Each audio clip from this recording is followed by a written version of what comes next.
Black Phone 2 is directed by Scott Derrickson, director of the first film, and the film Sinister from 2012. The film stars Ethan Hawke reprising his role as the Grabber, Mason Thames and Madeleine McGraw also returning as Finney and his sister Gwen, and also returning as Jeremy Davis as the recovering alcoholic dad and former abuser of his kids, Terrence. And you also may have recognized Miguel Mora, who played Robin in the first film, plays Robin's brother, Ernesto, in the sequel, and love interest of Gwen. The movie set 4 years after the events of the first film, and Finney is dealing with the trauma from the abduction of the first film, while his sister keeps having dreams of 3 boys being murdered at a summer Christian camp that her mother went to. Both Finney and Gwen, who have a type of shining quality, I guess you'd call it, can see things in dreams before they happen. At least Gwen can. Finney can talk to the dead from the black payphones, but choose not to help who is on the other line. With the Grabber being dead for 4 years, he wants to move on with his life. That is, until both realize that, as the Grabber says in the film, that death is just a word, meaning the Grabber has found some way to Freddy Krueger his way into Gwen's dreams and go out for some good old-fashioned revenge. It's now up to Gwen and Finney to head to the summer camp, find the 3 dead boys, and find a way to stop the Grabber from killing again in the dream world. The first Black Phone was a really interesting film, inspired by Joe Hill's short story of the same name, combined with Scott Derrickson's memories of being a child in the late 70s, with memories of bullies, friends, and an abusive father. A lot of scenes from the film come straight from the director's memories as a child. The commentary from Derrickson for Black Phone is really interesting because he really dives into the personal side of what drove the film. He wanted to originally make a film in the same way Francois Truffaut did about his childhood in France, The 400 Blows, which is actually one of my favorite films of all time. But he didn't have enough material to make that type of film, so he combined it with Hill's The Black Phone short story.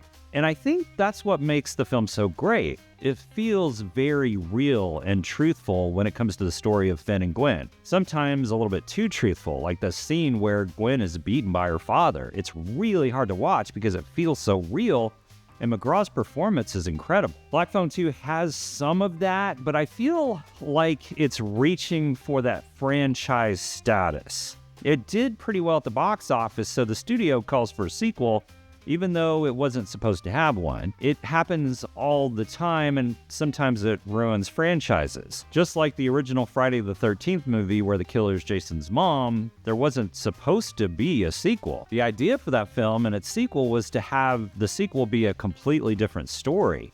But that film did so well that they introduced the son as the killer in the sequel instead. And on and on and on and on it went, making the original feel sort of out of place from the 12 or the 13 other films.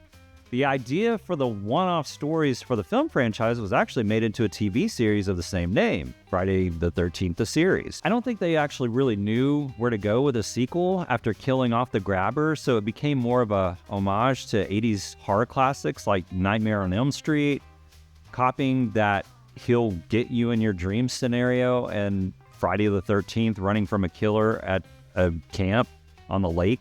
And I say it's a homage to those types of films and not just stolen material because it's so obviously done and done really well. Even being set in the 80s, and the look of the film feels very 80s horror classic. There are some what I think are personal references to the director's life growing up in the 80s that deal with religion and belief and internal anger and fear and being confronted by unloving so-called Christians who are very legalistic to the point where you question your faith. And these references feel very deep to be just a coincidence. And I feel like these are real things that may have happened to the one telling the story. Also, when Gwen prays to Jesus for help multiple times in the film while her brother is questioning why, it seemed very personable. When they tell their father that they're going to apply for jobs at the church camp, he brings up his own lack of faith, in contrast to the faith of their mom. I'm really interested to hear the commentary if they include one on the digital release. The film does at times feel like it was rushed through production. There are some lazy exposition scenes where they explain who the Grabber really is, and it's sort of all of a sudden without any clues or hints throughout the film. It tries a little too hard to explain the connection to the Grabber, Finney and Gwen, and ultimately their mom. which felt a little too convenient. The dialogue could have been a little catchier in my opinion. The Grabber doesn't have any real memorable lines in the film other than one that's on the movie poster, "Death is just a word," which seems sort of lazy because it's not very clever in my opinion. Ethan Hawke as the Grabber is freaky and enjoyable to watch. He's always been one to watch from my generation, and he always takes whatever role he's taking on seriously and adds his own thing to it. He's on a series right now called The Lowdown on FX with Peter Dinklage that is incredible, and I highly recommend the series, especially if you're an Ethan Hawke fan, or even if you're not.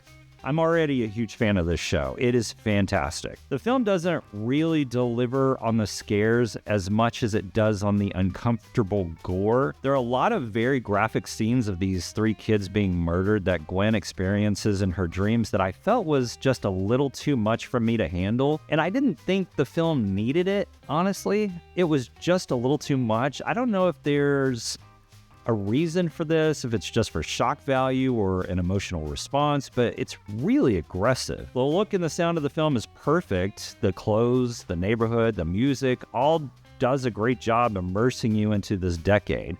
The first film did the same thing, and I appreciate the attention to detail with the aesthetic of the Christian camp. The 80s type synthesizer music, sort of like the music from Stranger Things, is great. Everything is very authentic. I love the look of this convenience store called the Top Cat Smoke and Gift Shop. All the posters and sales ad in the window look so 80s marketing, and I loved it. When Gwen dreams, the shots are again like the first film shot on Super 8, giving that dreamlike, eerie, odd, uncomfortable feeling while letting the audience know that this is a dream state and not the real world. It looks beautiful and creepy at the same time, and I'm glad that they kept this aspect of the first film. Again, this is very Nightmare on Elm Street, where we see the people who are awake watching someone being tossed around a room by no one, and cuts to the Grabber in the dream throwing Gwen around, and of course you have friends trying to keep Gwen awake. And there's even a sort of Nightmare on Elm Street Dream Warriors finale at the end of the film that felt done before because, well, it was done before, but it was still pretty great. And Dream Warriors was a great movie when I was a kid. I love that movie.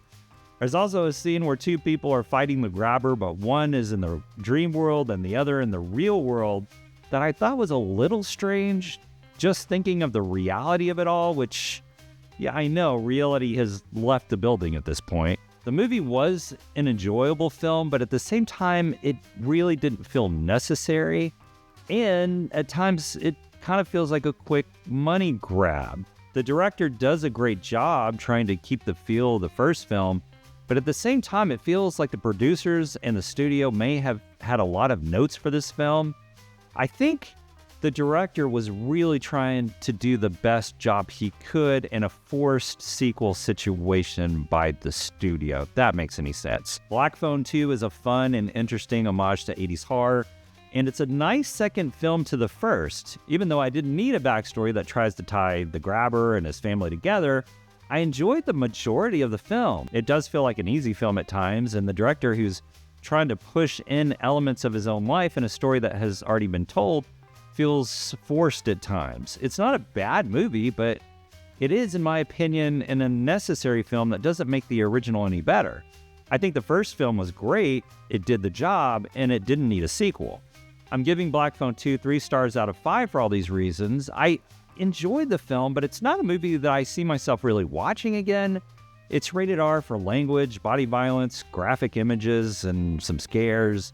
But I want to know what you thought of Black Phone, the first and the second movie, and how they compare.